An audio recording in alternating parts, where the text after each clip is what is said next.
সূরাতু বাকারা প্রথম নম্বর পারা 6 নম্বর পৃষ্ঠা 4 নম্বর রুকুর 39 নম্বর আয়াত। মহান আল্লাহ বলছেন, ওয়াল্লাযীনা কাফারু ওয়া কাযযাবু বিআয়াতিনা উলাইকা আসহাবুন নারি হুম ফিহা খালিদুন। বলেন আল্লাহু আকবার। আল্লাহ বলছেন, যারা কুফরি করবে, যারা অস্বীকার করবে, আমার এই পাঠানো ধর্মীয় গ্রন্থ মতবাদ যারা অস্বীকার করবে, আমি আল্লাহ বলছি এরা কাফের, এদেরকে আমি আল্লাহ জাহান্নামে দেব এবং চিরকাল এরা জাহান্নামে থাকবে। তাহলে প্রথম নম্বর বৈশিষ্ট্য, যারা কাফের হবে এরা চিরকাল জাহান্নামে থাকবে। মনে থাকবে তো? নামাজ কেউ যদি না পড়ে সে কাফের হবে না, কিন্তু নামাজ যদি অস্বীকার করে, কেউ যদি প্রাপ্তবয়স্ক হওয়ার পরেও বলে আমার এখনো তো বয়স হয়নি, আরেকটু দিন যাক, পড়বো ইনশাআল্লাহ, ঈমান যাওয়ার সম্ভাবনা আছে। রমজানের রোজা সামনে আসছে, কেউ যদি না রাখে তার জন্য কাফের হবে না, কিন্তু রমজানের রোজা পালন করার কথা বললে কেউ যদি বলে কেন আমার ঘরে কি চাল নেই নাকি, এই জাতীয় কথা বলে না অনেকে আর কি মেরে, এটা কুফরি কথা। মনে থাকবে, রমজানের রোজা না রাখলে কাফের হয় না, না রাখলে গুনাহে কাবীরা হয়, তবে অস্বীকার করলে কি হয় বলেন? কাফের হয়। আচ্ছা দেখেন, বিস্তারিত বলার সুযোগ নেই। কুফরি করার বিভিন্ন স্তর রয়েছে। এর মধ্যে প্রথম স্তর হলো এই পৃথিবীতে কোনো সৃষ্টিকর্তা নেই, এই নাস্তিকতা মতবাদে বিশ্বাসী হওয়া। আর চলমান বিশ্বে যারা আমরা বসবাস করছি, আমাদের মধ্যে অধিকাংশ আমরা বিশ্বাস করি পৃথিবীতে একজন সৃষ্টিকর্তা আছে, কিন্তু যারা নাস্তিক এরা বলে গোটা বিশ্ব অটোমেটিক পরিচালিত, এই মহা বিশ্বের কোনো সৃষ্টিকর্তা নেই। ঠিক না বেঠি? এই কথা নাস্তিকরা বলে থাকে। নাস্তিকদের সম্পর্কে বিস্তারিত আল্লাহ কোরআনে বলেননি, তার কারণ সূর্য যদি আলো দেয়, কেউ যদি সূর্যের আলো গ্রহণ না করে, তাহলে দোষ সূর্যের না, দোষ তার। ঠিক না বেঠি? পুরো বিশ্ব নিয়ে, চন্দ্র সূর্য গ্রহ নক্ষত্র সবকিছু নিয়ে কেউ যদি গবেষণা করে, নিজের বডি নিয়েও যদি চিন্তা ভাবনা করে, সৃষ্টিকর্তার অস্তিত্ব পাবে। এই জন্য আল্লাহ সৃষ্টিকর্তার অস্তিত্ব প্রমাণ করার জন্য প্রামাণ্য বর্ণনা বিস্তারিত কোরআনে দেননি, কয়েকটা আয়াতে উল্লেখ করেছেন শুধুমাত্র। যেমন আল্লাহ বলছেন, ইন্না ফি খালকিস সামাওয়াতি ওয়াল আরদি ওয়া ইখতিলাফিল লাইলি ওয়ান লা আয়াতিল লিউলিল আলবাব। বলেন আল্লাহু আকবার। সূরা আলে ইমরান 4 নম্বর পারা 14 নম্বর পৃষ্ঠা 20 নম্বর রুকুর 190 নম্বর আয়াত। আল্লাহ বলছেন, অবশ্যই আসমান জমিন সৃষ্টি করার মধ্যে, অবশ্যই রাত দিন পরিবর্তনের মধ্যে সৃষ্টিকর্তার নিদর্শন রয়েছে। আকাশের দিকে আপনি তাকান, সৃষ্টিকর্তার নিদর্শন পাবেন। জমিনের দিকে আপনি তাকান, সৃষ্টিকর্তার নিদর্শন পাবেন। আচ্ছা একটু বলেন তো, এই যে প্যান্ডেলটা আপনারা দিয়েছেন, এত বড় সামিয়ানা, নিচেই বাঁশ আছে না? বাঁশ ছাড়া এগুলো কি থাকা সম্ভব ছিল? আমরা যে ঘর তৈরি করি, বিল্ডিং নির্মাণ করি, ছাদ দিই, ঠিক না? এই ছাদ দেওয়ার পরে দেখবেন কতগুলো স্তম্ভ লাগে। এই স্তম্ভ ছাড়া ছাদ কি দাঁড়িয়ে থাকবে আপন স্থানে? থাকবে না। তাহলে বলেন, ছোট্ট একটা ছাদ যদি স্তম্ভ ছাড়া দাঁড়াতে না পারে, তাহলে এই যে বিরাট আকাশ, কোন স্তম্ভ আছে নিচেই? আছে? আকাশের নিচে কোনো খুঁটি আছে নাকি? খুঁটি বিহীন নীলিম আকাশ তোমার মহিমা করছে প্রকাশ, পাহাড় চিরে ঝরনা ঝরে তোমার অসীম করুণায়, শুকরিয়া জানাই, শুকরিয়া জানাই আল্লাহ, শুকরিয়া জানাই তোমায়, অসহায় বান্দা মোরা বেঁচে আছি তোমার দয়ায়, শুকরিয়া জানাই আল্লাহ, শুকরিয়া জানাই তোমায়, অসহায় বান্দা মোরা বেঁচে আছি তোমার দয়ায়। ঠিক না বেঠিক? তাহলে আকাশের দিকে তাকালেও সৃষ্টিকর্তাকে পাওয়া যাবে। মহান আল্লাহ বলছেন, আল্লাযী খালাকা সাবআ সামাওয়াতিন তিবাকা মা তারা ফি খালকির রহমানি মিন তাফাউত। তিনি তোমাদের মাথার উপরে ধাপে ধাপে 7টা আকাশ সাজিয়েছেন, রহমানের সৃষ্টির মধ্যে তোমরা কোনো ত্রুটি দেখতে পারবে না। বলেন সুবহানাল্লাহ। তাহলে কুফরির প্রথম স্তর হলো সৃষ্টিকর্তাকে অস্বীকার করা। না, সৃষ্টিকর্তাকে অস্বীকার করা যাবে না। আসমান জমিন চন্দ্র সূর্য নিয়ে গবেষণা করলে সৃষ্টিকর্তার নিদর্শন পাওয়া যায়। এই জন্য সৃষ্টিকর্তা বুদ্ধিমান বুদ্ধিজীবী তাদেরকে বললেন যারা গোটা বিশ্ব নিয়ে গবেষণা করার পরে সৃষ্টিকর্তার অস্তিত্ব খুঁজে পায়। অর্থাৎ যারা আমরা মুসলমান বিশ্ব নিয়ে গবেষণা করে সৃষ্টিকর্তার অস্তিত্ব পেয়েছি, তার একত্ববাদের স্বীকৃতি দিয়েছি, আমরাই আল্লাহর কাছে বুদ্ধিমান। বলেন সুবহানাল্লাহ। দলিল, মহান আল্লাহ বলছেন, ওয়া ইয়াতাফাক্কারুনা ফি খালকিস সামাওয়াতি ওয়াল আরদ রব্বানা মা খালাকতা হাযা বাতিলা সুবহানাকা ফাকিনা আযাবান নার। সূরা আল ইমরান 4 নম্বর পারা 14 নম্বর পৃষ্ঠা 20 নম্বর রুকুর 191 নম্বর আয়াত। আল্লাহ বলছেন, যারা পৃথিবী নিয়ে গবেষণা করে এবং বলে, ওগো আমার সৃষ্টিকর্তা, এই মহা বিশ্বকে তুমি অনর্থক সৃষ্টি করনি, অবশ্যই এগুলো সৃষ্টির পেছনে একটা রহস্য রয়েছে। বলেন সুবহানাল্লাহ। তাহলে প্রথম নম্বর যেটা বলছিলাম, কুফরি করা, অর্থাৎ আল্লাহকে অস্বীকার করা, অথবা আল্লাহকে তো বিশ্বাস করা কিন্তু আল্লাহর পাঠানো শেষ মতবাদ ইসলামী মতবাদকে অস্বীকার করা, এটা হলো প্রথম নম্বর অপরাধ, যাদেরকে আল্লাহ জাহান্নামে দেবে। দেখেন, এই যে আলোচনাটা করছি না, অনেক গুরুত্বপূর্ণ। বিশেষ করে এই প্রথম নম্বর বৈশিষ্ট্য যেহেতু আমাদের ভিতরে নেই, এজন্য গুরুত্বপূর্ণ হয়তো মনে হচ্ছে না আপনাদের কাছে। এবার যে বৈশিষ্ট্যগুলো বলবো, কেউ না কেউ কোনো না কোনো বৈশিষ্ট্য ধরা খাবে। দেখবেন 8-10টা বৈশিষ্ট্য বলবো, কেউ না কেউ কোনো না কোনো বৈশিষ্ট্য ধরা খাবে। আর যতগুলো বৈশিষ্ট্য এখানে বলবো, সরাসরি হাদিসের ভিতরে, বিশেষ করে ইমাম যাহাবী রাহমাতুল্লাহ আলাইহি একটা কিতাব লিখেছেন, কিতাবুল কাবাইর। এর ভিতরে 70টা গুনাহে কাবীরা তিনি এক জায়গাতে করেছেন। 70টা বলা তো আর সম্ভব না। এর মধ্যে হাদিসের মধ্যে মুহাম্মদ সাল্লাল্লাহু আলাইহি ওয়াসাল্লাম যাদের ব্যাপারে দুনিয়াতে জাহান্নামের সার্টিফাই করেছেন, আমি তাদের কথাগুলো উল্লেখ করব। প্রথম নাম্বার যারা কাফের। এবার দ্বিতীয় নাম্বার, যারা আত্মীয়তার সম্পর্ক ছিন্ন করে, মুসলমান ভাইয়ের সাথে কথা বন্ধ করে, এদেরকে আল্লাহর নবী জাহান্নামী বললেন।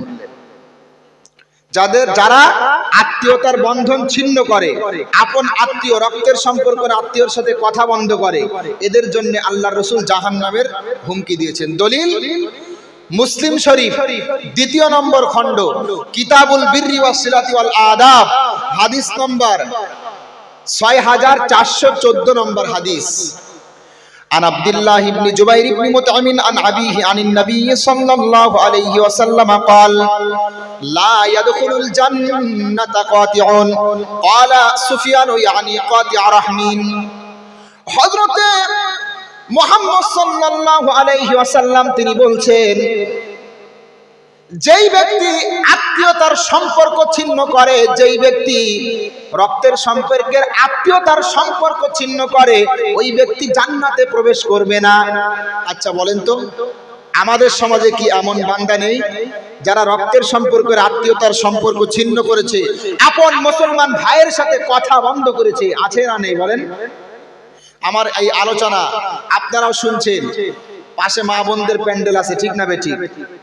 আমি অত্যন্ত ভারাক্রান্ত হৃদয় নিয়ে বলবো, লম্বা সময় পর্যন্ত আলোচনা শুনেছেন, কালেকশন হয়েছে, মাদ্রাসার জমি জায়গা আপনারা কিনেছেন, মাদ্রাসার উন্নতি প্রকল্পে জলসা, সব কিছুই ভালো। তবে আমি মনে করি এই যে গুনাহের কাজ, যে বৈশিষ্ট্যগুলো বলবো, যদি ভিতরে থাকে তাহলে সব কিছুই তো নষ্ট হবে, তাই না? এই জন্য যেমন ভাবে মাদ্রাসার উন্নতি প্রকল্পে এই পর্যন্ত চিন্তা ভাবনা করলেন, এখন থেকে নিয়ে আখেরি মোনাজাত পর্যন্ত বেশি সময় নেব না, আপনার জীবনের উন্নতি প্রকল্পে কিছু চিন্তা ভাবনা করবেন, মনে থাকবে তো? আর যে বৈশিষ্ট্যগুলো বলবো যদি কারোর ভিতরে থাকে, ছাড়বেন তো ইনশাআল্লাহ? আচ্ছা, জাহান্নামে কে কে যেতে রাজি আছেন? হাত তোলেন দেখি।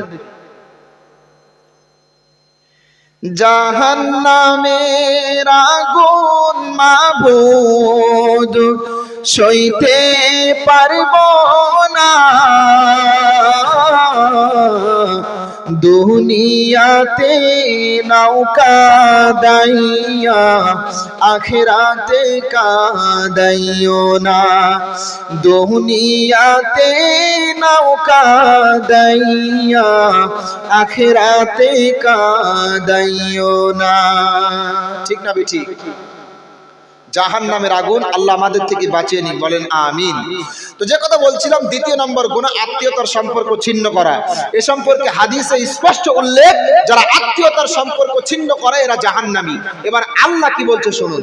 মহান আল্লাহ বলছেন, আল্লাযীনা ইয়াকুদুনা আহদাল্লাহি মিন বা'দি মিসাকিহি ওয়া ইয়াকতাউনা মা আমারাল্লাহু বিহি আন ইউসালা ওয়া ইউফসিদুনা ফিল আরদ উলাইকা হুমুল খাসিরুন। বলেন আল্লাহু আকবার। সূরা বাকারা প্রথম নাম্বার পারা 4 নম্বর পৃষ্ঠা 3 নম্বর উপর 23 নম্বর আয়াত।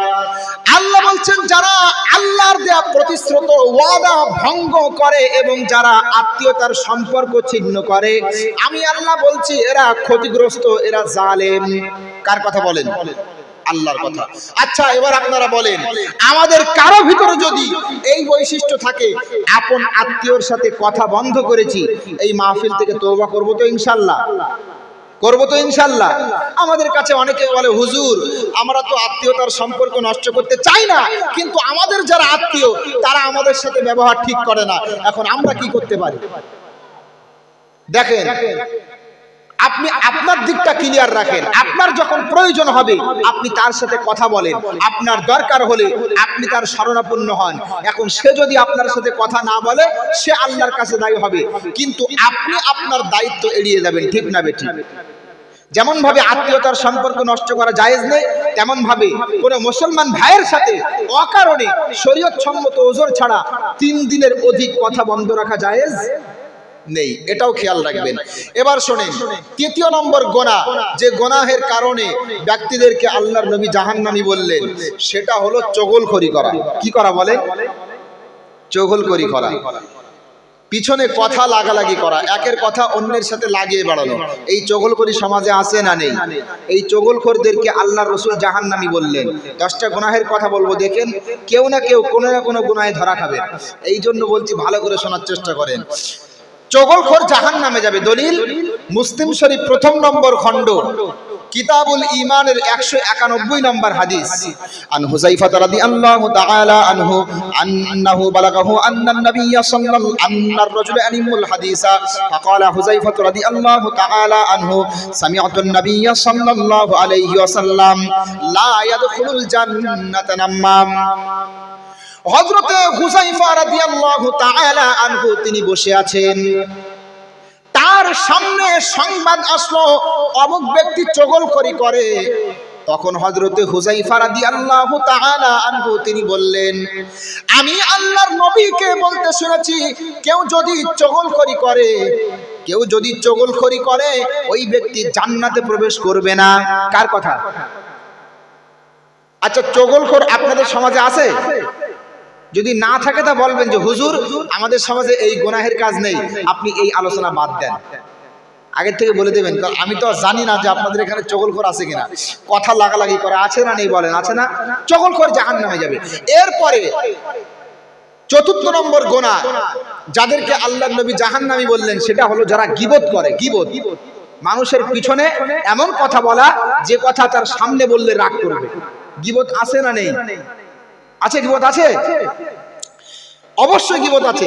এখনকার জামানায় গীবত আবার কি কায়দায় করে জানেন? বললে তো গীবত হয়ে যায়, তারপরেও বলি, এরকম বলে না? না, বললে যদি গীবত হয়ে যায় আপনি বলিয়েন না। বললে যদি গীবত হয়ে যায় তাহলে আপনি আর বলবেন না, কারণ গীবত করা গুনাহে কাবীরা। মহান আল্লাহ বলছেন ওয়ালা ইয়াগতাব বা'দুকুম বা'দা আইয়ুহিব্বু আহাদুকুম আন ইয়াকুলা লাহমা আখিহি মাইতাও ফাকারিহতুমু ওয়াত্তাকুল্লাহ। বলেন আল্লাহু আকবার। সূরা হুজুরাত 26 নম্বর পারা 16 নম্বর পৃষ্ঠা 2 নম্বর রুকুর 12 নম্বর আয়াত।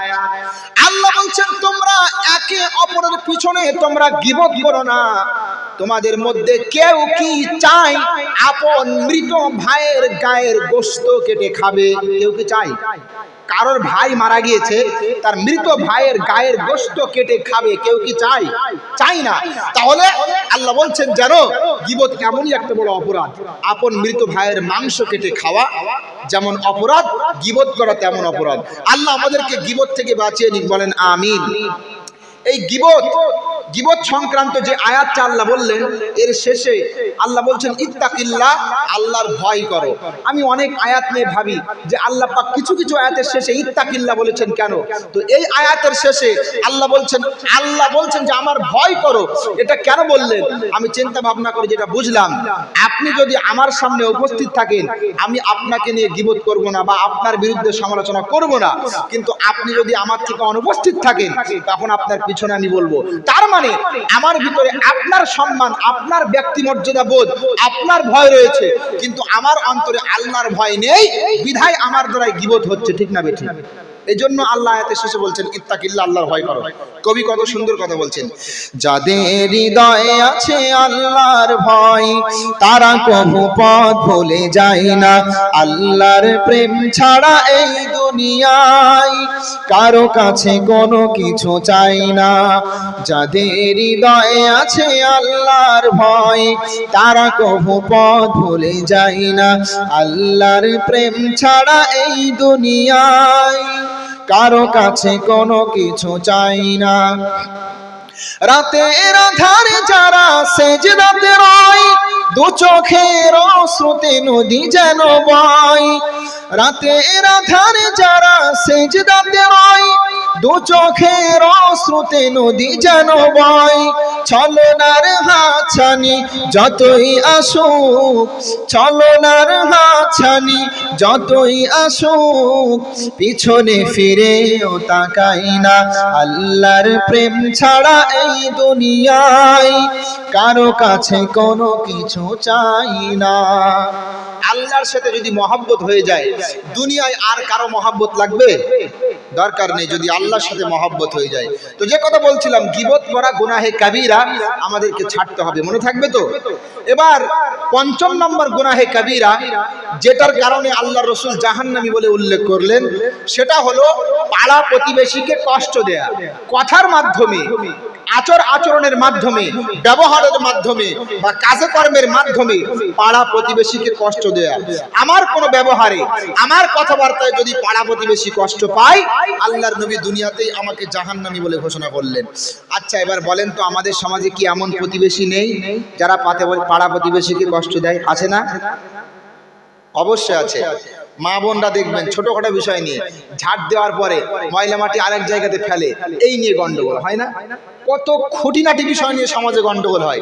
তো এই যে পাড়া প্রতিবেশীকে কষ্ট দেয়া জাহান্নামে যাওয়ার কারণ, দলিল বুখারী শরীফ ১ম নম্বর খণ্ড কিতাবুল ঈমানের ৭৬ নম্বর হাদিস।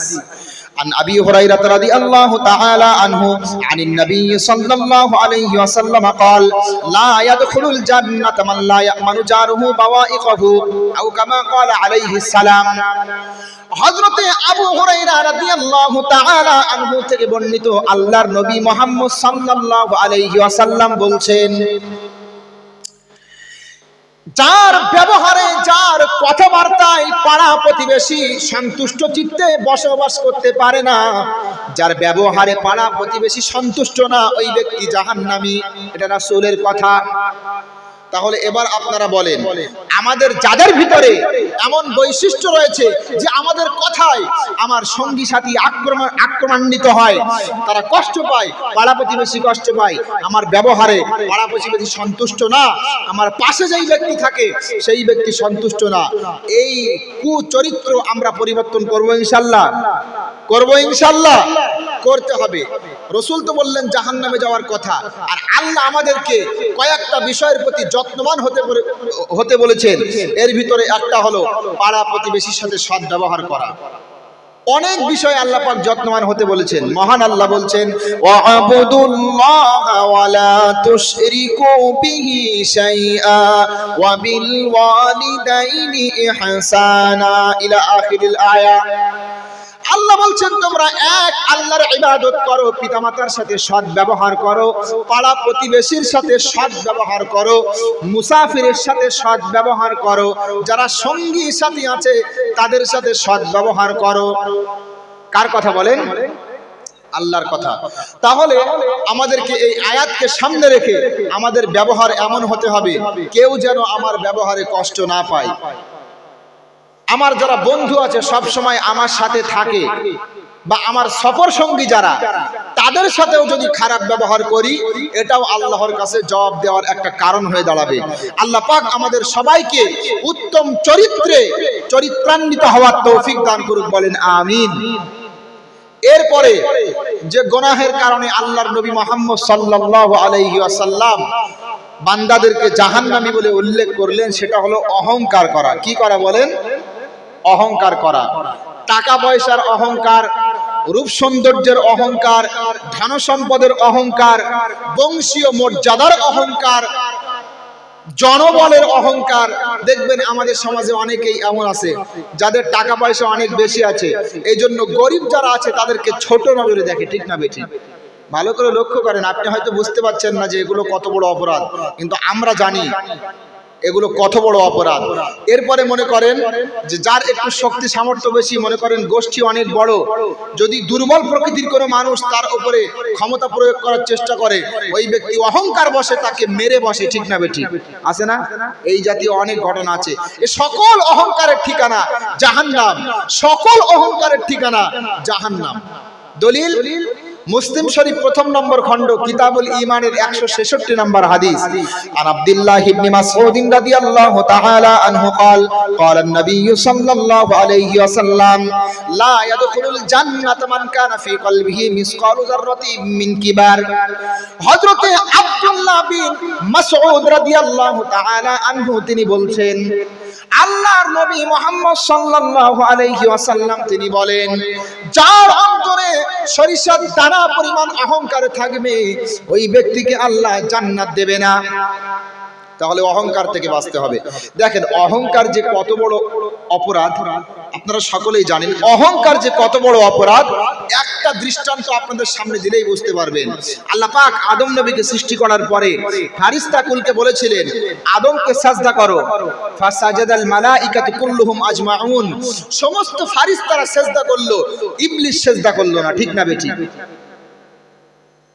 ইবলিস অহংকার করেছিল কি? খলাকতানি মিন নার, আমাকে সৃষ্টি করেছেন আগুন দিয়ে, ও খলাকতাহু মিন তিন, আদমকে সৃষ্টি করেছেন মাটি দিয়ে। আর আগুনের ধর্ম হলো ঊর্ধ্বগামী হওয়া, আর মাটির ধর্ম হলো নিম্নগামী হওয়া। সুতরাং আমি আদমকে কেন সিজদা করব? এই যে অহংকার, একটা মাত্র অহংকার। এই ইবলিস ফারিস্তাদের মধ্যে লিডার জাতীয় ছিল, জাহান্নামীদের সর্দার হয়ে গেল। ঠিক না বেঠিক? একটা মাত্র অপরাধ, সেটা অহংকার। আল্লাহ কোরআনে অহংকার, শয়তানের যে অহংকার বৈশিষ্ট্য ছিল এটা উল্লেখ করেছেন। মহান আল্লাহ বলছেন, ওয়া ইদ কুলনা লিল মালাইকাতি ইসজুদু লি আদামা ফাসাজাদু ইল্লা ইবলিস আবা ওয়াস্তাকবারা ওয়া কানা মিনাল কাফিরিন। সূরা বাকারা প্রথম নম্বর পারা 4 নম্বর পৃষ্ঠা 4 নম্বর রুকু 34 নম্বর আয়াত। আল্লাহ বলছেন স্মরণ করো ওই সময়ের কথা যখন আমি ফারিস্তাদেরকে বলেছিলাম তোমরা আদমকে সেজদা করো। সূরা বাকারা 5 নম্বর পৃষ্ঠায় অবস্থিত এটা। তোমরা আদমকে সেজদা করো, সমস্ত ফারিস্তারা সেজদা করলো। আবা ওয়াস্তাকবারা, ইবলিস সেজদা করলো না, আবা অস্বীকার করলো, ওয়াস্তাকবারা অহংকার করলো, ওয়া কানা মিনাল কাফিরিন কাফের হয়ে গেল। এই দেখেন শুধু একটা অহংকার, ব্যাস কুফরির কারণ। এরপরে আরো একটা দৃষ্টান্ত আমি দিচ্ছি অহংকার যে কত বড় পাপ এটা বোঝানোর জন্য। আচ্ছা, বর্তমানে ইহুদি এবং খ্রিস্টানরা সংখ্যায় অনেক বেশি না? খ্রিস্টানরা কিন্তু আমাদের থেকেও সংখ্যায় বেশি, ঠিক না বেঠিক? এই যে লক্ষ লক্ষ কোটি কোটি ইহুদি এবং খ্রিস্টানরা তারা যে জাহান্নামের দিকে এগিয়ে যাচ্ছে, তারও কারণ হলো তাদের পিতা পিতামহদের অহংকার করা। যদি বলেন কেন, একটু পিছিয়ে যান। হযরতে ইব্রাহিম আলাইহিস সালামের দুইটা সন্তান, একটার নাম হযরতে ইসমাঈল আলাইহিস সালাম আর একটা ইসহাক আলাইহিস সালাম। ইসহাক আলাইহিস সালামের সন্তান ইয়াকুব আলাইহিস সালাম, ইয়াকুব আলাইহিস সালামের 12টা সন্তান, ঠিক না বেঠিক? ওই 12টা সন্তান থেকে 12টা গোত্র তৈরি হয়ে গেল, যাদেরকে কোরআনের ভাষায় বনি ইসরাঈল বলা হয়। ইসরাঈল ইয়াকুব আলাইহিস সালামের দ্বিতীয় নাম, বনি ইসরাঈল তার মানে হযরতে ইয়াকুবের সন্তান। লক্ষ্য করুন, যুগে যুগে আল্লাহ যত নবী এবং রাসূল পাঠিয়েছেন, যুগে যুগে আল্লাহ যত নবী এবং রাসূল পাঠিয়েছেন, সমস্ত নবী এবং রাসূলদেরকে আল্লাহ পাক পাঠিয়েছেন ওই বনি ইসরাঈলের মধ্যে ইব্রাহিম আলাইহিস সালামের সন্তান ইসহাক আলাইহিস সালাম, তার সন্তান ইয়াকুবের বংশধরের মধ্যে, যাদেরকে আমরা ইহুদি খ্রিস্টান বলি। এই জন্য ইহুদি খ্রিস্টানরা তারা অহংকারী হয়ে উঠলো, যত নবী যুগে যুগে আসছেন সব আমাদের মধ্যে, এজন্য জান্নাতে কেউ যাবে না। জান্নাতে যদি যাই তাহলে আমরা ইহুদি খ্রিস্টানরা আমরাই জাহান্নামে যাব, আমরা ছাড়া আর কেউ জাহান্নামে যাবে না। এই যে যুগে যুগে যত নবী যত রাসূল আল্লাহ পাঠিয়েছেন সব যেহেতু তাদের বংশধরের মধ্যে, এজন্য তারা বলল অহংকারী হয়ে, আরে জান্নাতে কেউ যাবে না, জান্নাতে যদি যাই তাহলে আমরা অথবা ইহুদিরা জান্নাতে যাবে। এই কথা খ্রিস্টান ইহুদিরা বলল। লা ইয়াদখুলাল জান্নাতা ইল্লা মান কানা হুদান আও নাসারা, জান্নাতে কেউ যাবে না, যদি জান্নাতে যায় তাহলে ইহুদি অথবা খ্রিস্টানরা জান্নাতে যাবে। এই যে এই কথা বললো অহংকারী হয়ে। কেন? কারণ যত নবী এসেছে আমাদের মধ্যে, এই যে বংশের মর্যাদা, বংশীয় গৌরব, বংশীয় গৌরব করে তারা অহংকার প্রদর্শন করলো। আল্লাহ পাক এটা মানতে পারলেন না। আল্লাহ সঙ্গে সঙ্গে সর্বশেষ নবী যিনি ঘুরিয়ে ইব্রাহিম আলাইহিস সালামের আরেক সন্তান ইসমাঈল আলাইহিস সালামের বংশ দিলেন। বলেন সুবহানাল্লাহ। এইবার তারা তাদের অহংকারের বহিঃপ্রকাশ ঘটালো যখন ইব্রাহিম আলাইহিস সালামের দ্বিতীয় সন্তান ইসমাঈলের বংশে, অর্থাৎ আরবের মুশরিকদের মধ্যে সর্বশেষ নবী মুহাম্মদুর রাসূলুল্লাহ সাল্লাল্লাহু আলাইহি ওয়াসাল্লামকে পাঠালেন। এবার কাফেররা অহংকার করে বলতে লাগলো, এ নবী আমরা মানছি না, মানবো না। নবী এতদিন পর্যন্ত এসেছে আমাদের বংশে, সর্বশেষ নবী যিনি হবেন তিনিও আমাদের বংশে আসবেন, তিনি আবার হঠাৎ করে ইসমাঈলের বংশে কেন আসবেন? ওই বংশে তো নবী আসে না, ও নবী আমরা মানি না, মানছি না। ব্যাস, তারা অস্বীকার করলো। অস্বীকার করার কারণে কাফের হয়ে গেল। আজ লক্ষ লক্ষ ইহুদি খ্রিস্টান তাদের সন্তান সন্ততি যে জাহান্নামের দিকে এগিয়ে যাচ্ছে, তার একটা কারণ হলো অহংকার করা। আল্লাহ আমাদেরকে অহংকার থেকে বাঁচিয়ে নিক, বলেন আমিন।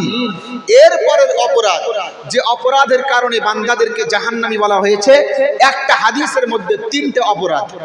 অনেকেই ধরা খাবেন। দেখেন, عن عبد الله بن عمر رضي الله تعالى عنه قال قال النبي صلى الله عليه وسلم لا يدخل الجنة عاق ولا مدمن خمر لا يدخل الجنة عاق بوالديه ولا مدمن خمر أو كما قال عليه السلام। আল্লাহর নবী মুহাম্মদ সাল্লাল্লাহু আলাইহি ওয়াসাল্লাম তিনি জানিয়েছেন, যেই ব্যক্তি মদ পান করে ওই ব্যক্তি জান্নাতে যাবে না। আচ্ছা, আপনাদের সমাজে মদ পান আছে?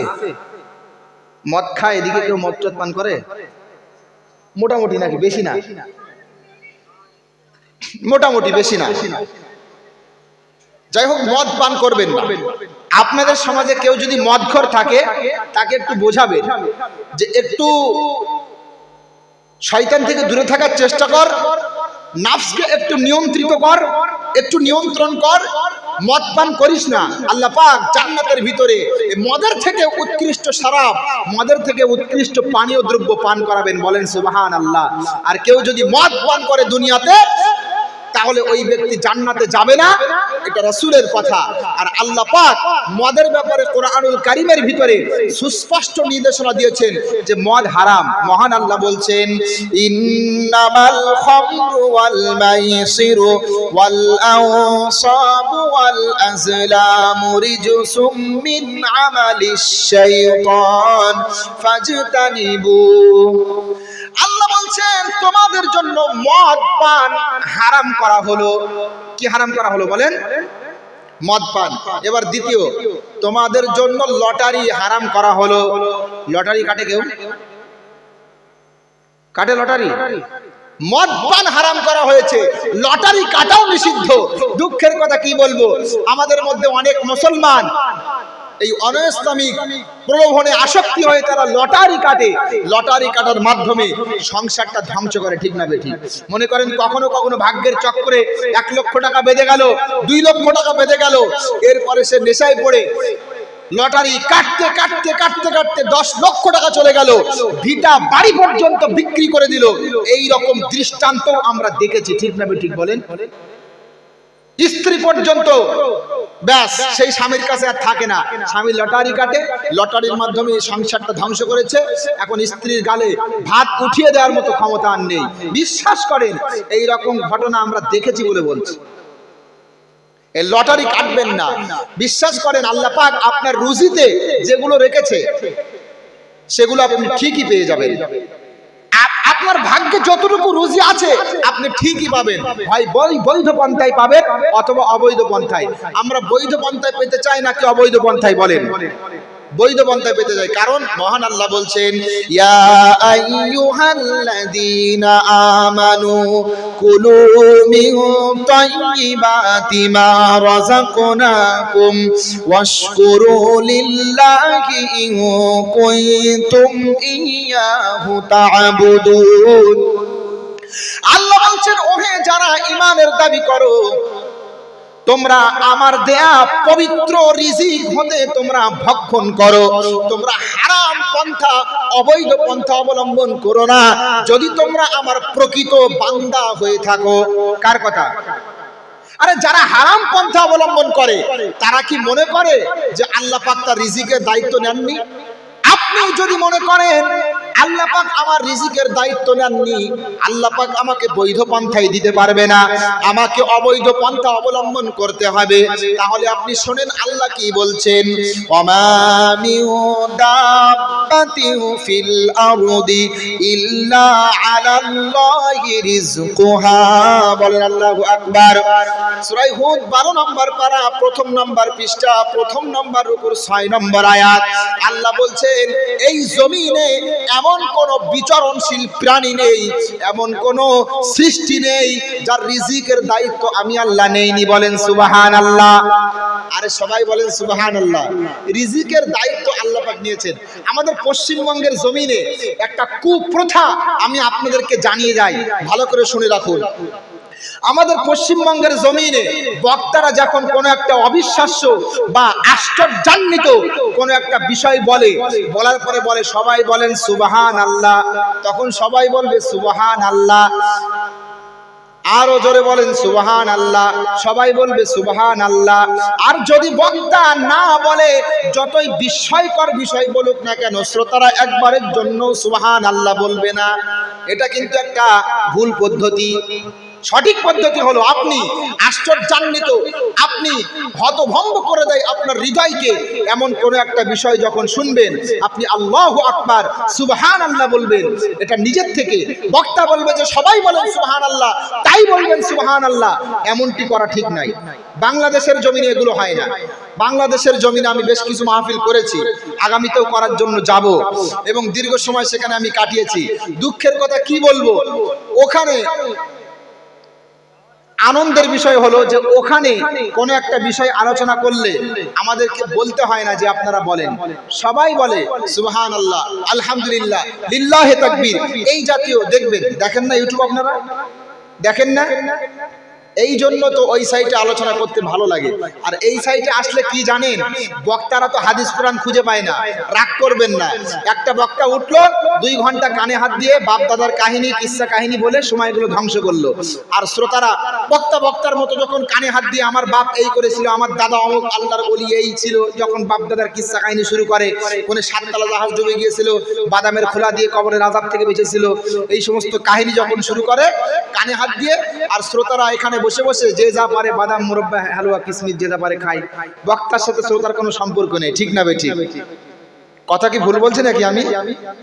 রাগ করবেন না, বয়স আমার অল্প, কিন্তু এই আলোচনার ময়দানে কত বক্তার যে হিংসার মুখোমুখি হয়েছি শুধুমাত্র একটাই কারণে, আমার দাবি ছিল ওয়াজ যদি করতে হয় হাদিস এবং কোরআন থেকে করতে হবে। এই জলসাটা এমনি এমনি হয়ে যায়নি, লক্ষ লক্ষ টাকা খরচ করে এই জলসা কায়েম করা হয়েছে। এখন যদি হাদিস কোরআনের কথা না বলা হয় তাহলে আমি মনে করি এই টাকা পয়সা খরচ করে জলসা দেওয়ার কোনো মানে হয় না। আচ্ছা, আমি আপনাকে প্রশ্ন করি, আপনি উত্তর দেবেন। আপনার যদি জ্বর আসে আর আমি যদি আমাশার ট্যাবলেট দিই, কাজ হবে? কাজ হবে?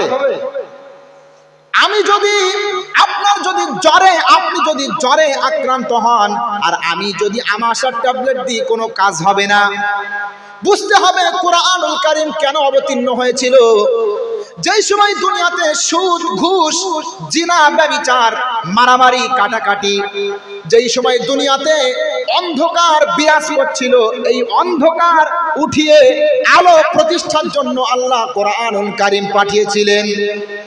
এখন আপনি বলেন তো, যেই অন্ধকার দুনিয়া থেকে উঠিয়ে আলো প্রতিষ্ঠার জন্য আল্লাহ কোরআনুল কারীম পাঠিয়েছিলেন, সেই অন্ধকার বর্তমানেও দুনিয়াতে আছে না নেই? সুদ, ঘুষ, জেনা, ব্যভিচার আছে না নেই?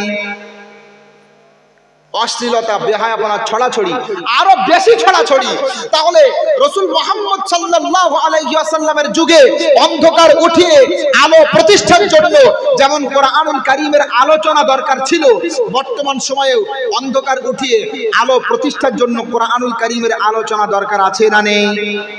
এখন যদি কোরআনুল কারীমের আলোচনা না করে বিভিন্ন কিসসা কাহিনী বলে সময়গুলো ধ্বংস করা হয়, কিয়ামত পর্যন্ত জলসা মিলাদ মাহফিল হবে, একটা মানুষও পরিবর্তন হবে না। কারণ মহান আল্লাহ বলছেন, কিতাবুন আনজালনাহু ইলাইকা লিতুখরিজান নাসা মিনাজ যুলুমাতি ইলান নূর। বলেন আল্লাহু আকবার। সূরা ইব্রাহিম 13 নম্বর পারা 14 নম্বর পৃষ্ঠা, প্রথম নম্বর রুকুর প্রথম নম্বর আয়াত। আল্লাহ বলছেন, হে নবী মুহাম্মদ, আমি তোমার উপরে কোরআনুল কারীম অবতীর্ণ করেছি যাতে করে অন্ধকারে ডুবে থাকা মানুষগুলোকে আপনি আলোর পথ দেখাতে পারেন। বলেন সুবহানাল্লাহ। আল কোরআনের পথ, এই পথই আসল পথ। আল কোরআনের পথ, এই পথই আসল পথ। অন্য পথে অন্য মতে নাই যে রহমত। আল কোরআনের পথ, এই পথই আসল পথ। আল কোরআনের আলোয় যার জীবন আলোকিত, সে চির বিপ্লবী নয় কখনো ভীত। আল কোরআনের আলোয় যার জীবন আলোকিত, সে চির বিপ্লবী নয় কখনো ভীত। ঠিক না বেঠি? আচ্ছা, আল কোরআনুল কারীম পেয়ে আমরা খুশি না অখুশি? খুশি তো? আল কোরআনুল কারীম পেয়ে আমাদের প্রত্যেকের খুশি হওয়ারই দরকার। দেখেন, একটা কথা বলি, কথায় কথা বাড়ে। আল কোরআনুল কারীম এটা যে সত্য ধর্মগ্রন্থ, এ সম্পর্কে যারা অস্বীকৃতি জ্ঞাপন করে বা এ সম্পর্কে যারা সন্দেহ করে, তাদেরকে আমরা স্পষ্ট ভাষায় বলতে চাই যে আল কোরআনুল কারীম যদি মানব রচিত কোনো গ্রন্থ হয়, যেমন কিনা আজ থেকে 3 বছর আগে আমাদের পশ্চিমবঙ্গের জমিনে 2 জন শিক্ষিত শয়তান দুইজন শিক্ষিত শয়তান, এরা অমুসলিম, এরা এই কোরআনুল কারীম সম্পর্কে বলেছিল মুহাম্মদ সাল্লাল্লাহু আলাইহি ওয়াসাল্লাম আল্লাহর নামে যেটা প্রচার করে এটা আসলে আল্লাহর বাণী না। মুহাম্মদ রাতের বেলায় তার একটা বন্ধু আছে শয়তান, তার কাছে যায়, যাওয়ার পরে নতুন নতুন আরবি প্রবাদ বাক্য শেখে, মুখস্থ করে এবং সেগুলো সকালবেলা আল্লাহর নামে চালিয়ে দেয়। বলেন না উযুবিল্লাহ। আমরা দায়িত্বহীন কণ্ঠে বলতে চাই, এই কোরআনুল কারীম যদি মুহাম্মদ সাল্লাল্লাহু আলাইহি ওয়াসাল্লামের নিজের রচিত গ্রন্থ হয় অথবা অন্য কোন মানব রচিত গ্রন্থ হয়, তাহলে আল্লাহর সেই বিখ্যাত আয়াতটা আমরা তোমাদেরকে শুনিয়ে দিতে চাই। মহান আল্লাহ বলছেন, ওয়া ইন কুনতুম ফি রাইবিম মিম্মা নাযালনা আলা আবদিনা ফাতু بسورة من مثله وادعوا شهداءكم من دون الله إن كنتم صادقين বলেন আল্লাহু আকবার। সূরা বাকারা প্রথম নম্বর পারা 3 নম্বর পৃষ্ঠা 3 নম্বর রুকুর 23 নম্বর আয়াত, ভালো করে লক্ষ্য করুন। আল্লাহ বলছেন, তোমরা যদি তোমাদের দাবিতে সত্যবাদী হয়ে থাকো, বিষয়টা একটু ভালো করে বুঝবেন, এটা বোঝার অনেক মজার ব্যাপার। দেখেন, একটু লক্ষ্য করেন। তোমরা যদি তোমাদের দাবিতে সত্যবাদী হয়ে থাকো, অর্থাৎ এই কোরআনুল কারীম যদি কোনো মানব রচিত গ্রন্থ তোমাদের মনে হয়, তাহলে কোরআনুল কারীমের সূরার মতো একটা সূরা তোমরা বানিয়ে দেখাও। কার কথা? এরপরে আরো মজার বিষয়, আচ্ছা আমি যদি আপনাকে বলি যে আপনি এই কাজটা করে দেখান, আপনি কখনো পারবেন না, তখন আপনি এই কাজটা করার জন্য একটু অ্যাক্টিভ হবেন, তাই না? আমি যদি সাথে সাথে এই কথা বলি যে আপনি কাজটা করে দেখান, আর আপনাকে আমি চ্যালেঞ্জ করছি আপনি পারবেন না, আপনি আরো একটু অ্যাক্টিভ হবেন যে আমাকে চ্যালেঞ্জ করছে, আমি নাকি পারবো না, আমাকে করতেই হবে। আমি যদি আপনাকে আরো বলি আপনার 14 বংশকে নিয়ে আপনি একত্রিত হয়ে আপনি চেষ্টা করেন, আমি চ্যালেঞ্জ করছি আপনার 14 বংশ মিলে আপনি কাজটা করতে পারবেন না, আপনি কিন্তু আরো একটু গরম হয়ে যাবেন, আপনি আরো একটু অ্যাক্টিভ হবেন কাজটা সম্পাদন করার জন্য, ঠিক না বেঠিক?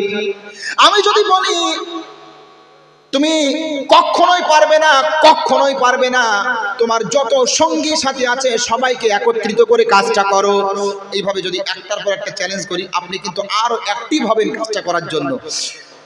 এখন আল্লাহ পাক যে বললেন যে কোরআনুল কারীম যদি মিথ্যা হয়ে থাকে বা মানব রচিত হয়ে থাকে, তাহলে তোমরা এই কোরআনুল কারীমের সূরার মতো একটা সূরা বানিয়ে দেখাও, এই কথাটা আল্লাহ ঠিক এইভাবেই বললেন। দেখেন, মহান আল্লাহ বলছেন, ইন কুনতুম ফি রাইবিম মিম্মা নাযালনা আলা আবদিনা ফাতু বিসূরাতিন মিন মিসলি, এই যে ফাতু বিসূরাতিন মিন মিসলি, এর মতো একটা সূরা বানিয়ে দেখাও। ফাইল্লাম তাফআলু ফাতু বিসূরাতিন মিন মিসলিহি ওয়াদউ শুহাদাআকুম, এবং তোমাদের যারা সাহায্যকারী আছে, তোমাদের কল্পিত কৃত্রিম উপাস্য যারা আছে, তাদেরকে তোমরা একত্রিত করো। ওয়াদউ শুহাদাআকুম মিন দুনিল্লাহি ইন কুনতুম সাদিকিন, যদি তোমরা সত্যবাদী হয়ে থাকো তোমাদের দাবিতে, সবাইকে নিয়ে একত্রিত হয়ে তোমরা একটা সূরার মতো সূরা বানিয়ে দেখাও। এই যে ফাইল্লাম তাফআলু ওয়া লাউ তাফআলু, আরো দেখেন, তোমরা যদি না পারো আর কখনো তোমরা পারবেও না। এই যে আল্লাহ কত বড় চ্যালেঞ্জ। এত কিছু বলার পরে আল্লাহ বলছেন, ফাইল্লাম তাফআলু ওয়া লাউ তাফআলু ফাত্তাকুন নারাল্লাতী ওয়াকুদুহান নাস ওয়াল হিজারা উইদ্দাত লিল কাফিরিন। আল্লাহ বলছেন, তোমরা যদি না পারো আর কখনো তোমরা পারবে না, তাহলে তোমরা অবশ্যই অবশ্যই সেই আগুনের ভয় করো, যেই আগুন কাফেরদের জন্য প্রস্তুত করা হয়েছে, কাফেরদের জন্য তৈরি করা হয়েছে। এই যে এতগুলো চ্যালেঞ্জ করার পরেও আরববাসীরা চেষ্টা করে পারেনি এই কোরআনুল কারীমের সূরার মতো একটি সূরা বানিয়ে দেয়া। মজার কথা আপনাদেরকে কি বলবো, এই আয়াতটা যখন আমি ছোটবেলায় পড়তাম তখন মনে মনে ভাবতাম আরবিতে অনেক যোগ্যতা অর্জন করব, আরবিতে অনেক দক্ষতা অর্জন করব, আরবিতে যোগ্যতা দক্ষতা অর্জন করার পরে এই কোরআনুল কারীমের সূরার মতো আরেকটা সূরা আমি লিখে দেব, সমস্যা কোথায়, আমার তো যোগ্যতা হলে পারবো আমি ভাবতাম ছোটবেলায়। কিন্তু এখন আমার সামনে ক্লিয়ার হয়ে গেছে এই ধারণা আমার ভুল। কেন? কোরআনুল কারীমের মতো যদি কোরআনুল কারীম বানাতে হয় তাহলে শুধু অক্ষরে মিল থাকলে হবে না। কোরআনুল কারীমের মধ্যে যেমন বৈজ্ঞানিক তথ্য রয়েছে, যেমন ভবিষ্যৎবাণী রয়েছে, কোরআনুল কারীমের বিকল্প হিসাবে যেটা আমি তৈরি করব তার মধ্যেও বৈজ্ঞানিক তথ্য থাকা লাগবে, ঠিক না বেটি? এবার লক্ষ্য করেন, যে একটা বলি, বিশ্বাস করেন কোন অমুসলিম, কোন ইসলাম বিদ্বেষী, কোন মুহাম্মদ বিদ্বেষী আমাদের সামনে 5 মিনিট টিকতে পারবে না এই ইসলাম ধর্মকে যদি মিথ্যা ধর্ম হিসাবে প্রমাণ করতে আসে। ওই পিছন থেকে অনেকেই দেখবেন ভিডিও করে। গত কয়েকদিন আগেও একটা অমুসলিম ভাইয়ের বক্তব্য শুনছিলাম, সে বলছে ইসলাম মানুষকে ব্যভিচারের প্রতি উদ্বুদ্ধ করে, ইসলাম মানুষকে জেনার প্রতি উদ্বুদ্ধ করে। বলেন নাউজুবিল্লাহ। দুঃখের কথা কি বলবো, এই ভারতবর্ষের জমিনে আমরা বাস করি, গণতান্ত্রিক দেশ, এখানে সবার সমান অধিকার আছে, ঠিক না? আমি যদি হিন্দু ভাইদের ধর্মীয় গ্রন্থ সম্পর্কে কোনো কথা বলি সে সম্পর্কে আমার জ্ঞান থাকা লাগবে, ঠিক না বেঠি? আমি যদি খ্রিস্টানদের বাইবেল সম্পর্কে কোনো আলোচনা পর্যালোচনা করতে বসি সে সম্পর্কে আমার জ্ঞান থাকা লাগবে। হ্যাঁ, আমাদের মুসলিম অনেক ধর্মীয় গুরুরা দেখবেন তারা বিভিন্ন ধর্মীয় গ্রন্থ নিয়ে আলোচনা করেন, তাত্ত্বিক আলোচনা করেন, দালিলিক আলোচনা করেন, রেফারেন্স দিয়ে আলোচনা করেন, ঠিক না বেটি?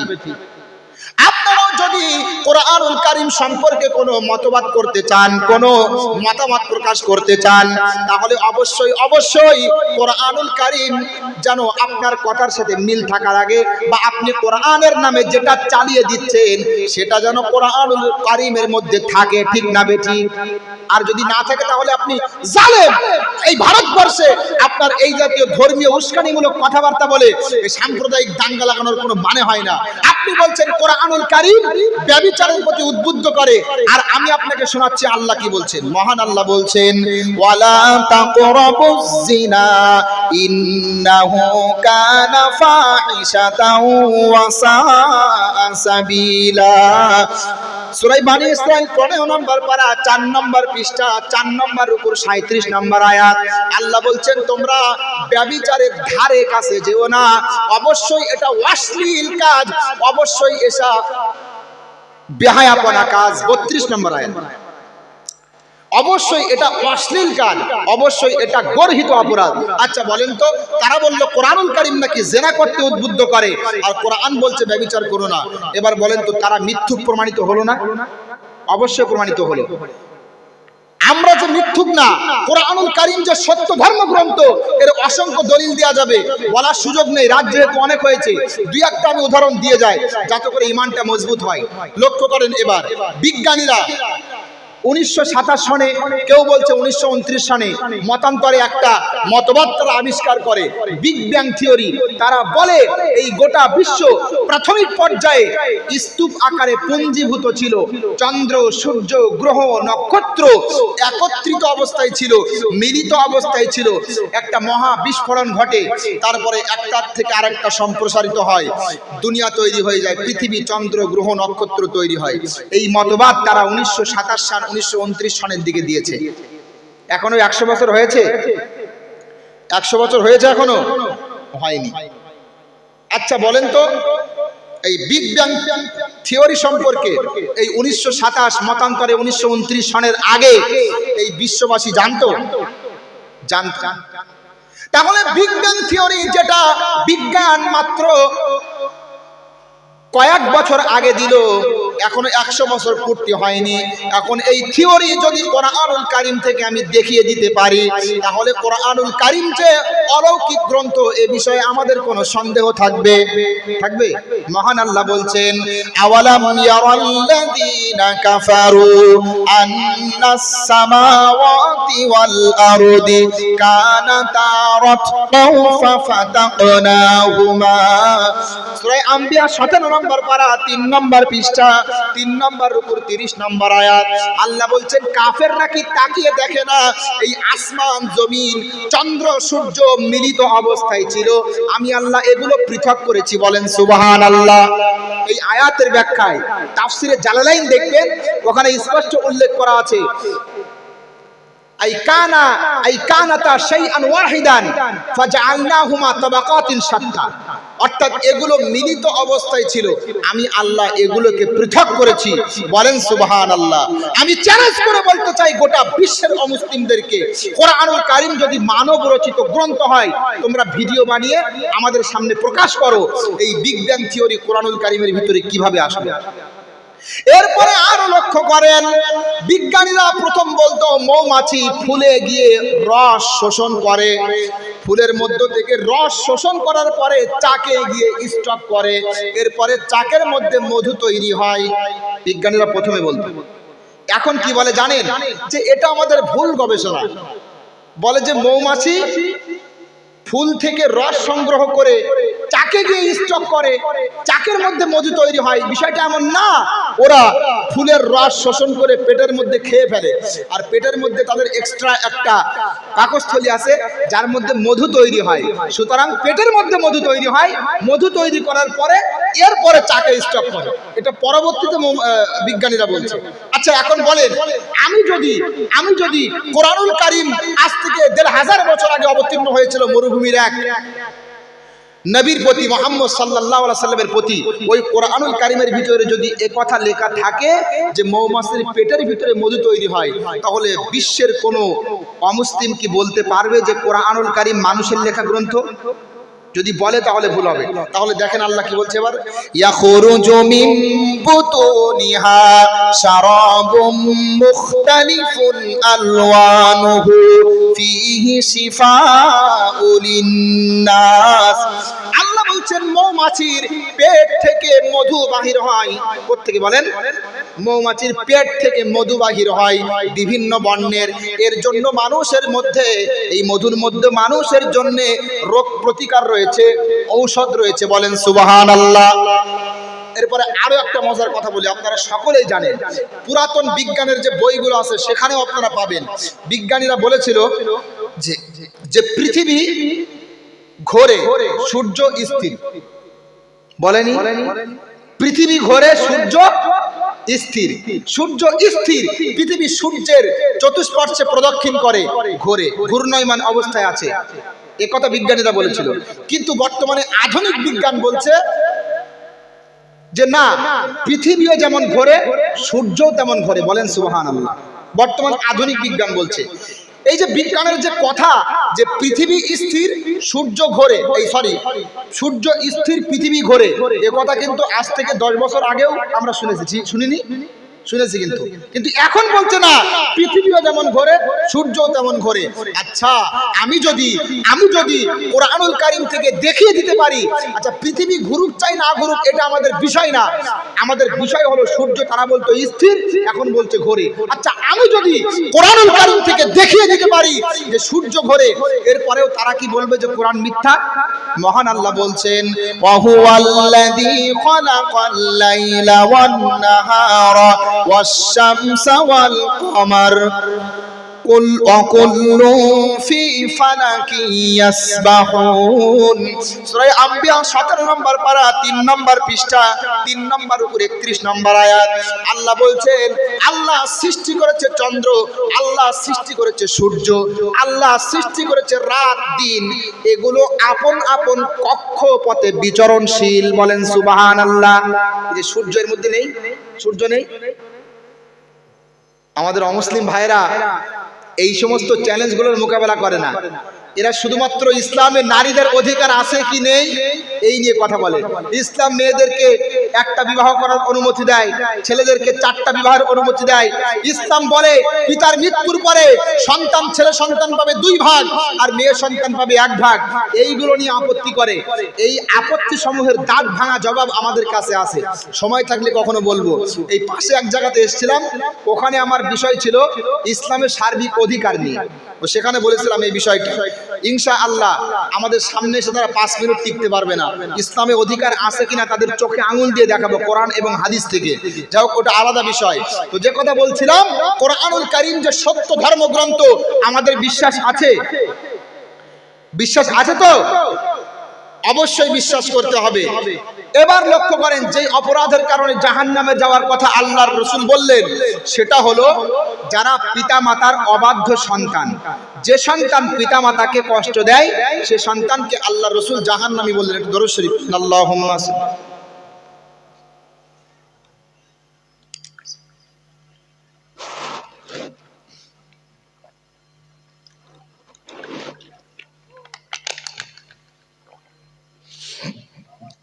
দেখেন এখানে অনেকেই ধরা খাবে। অনেক মা বোনরাও প্যান্ডেলে এমন আছে যাদের সন্তান সন্ততিরা তাদের সাথে সৎ ব্যবহার আছে না?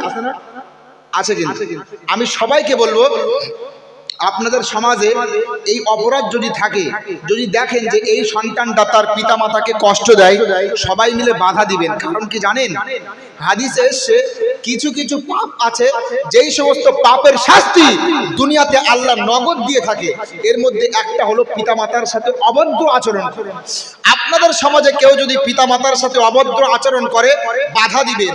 অভদ্র আচরণ করলে ওই সন্তানকে জাহান্নামে দেবে, আল্লাহ রাসূল বলেছেন।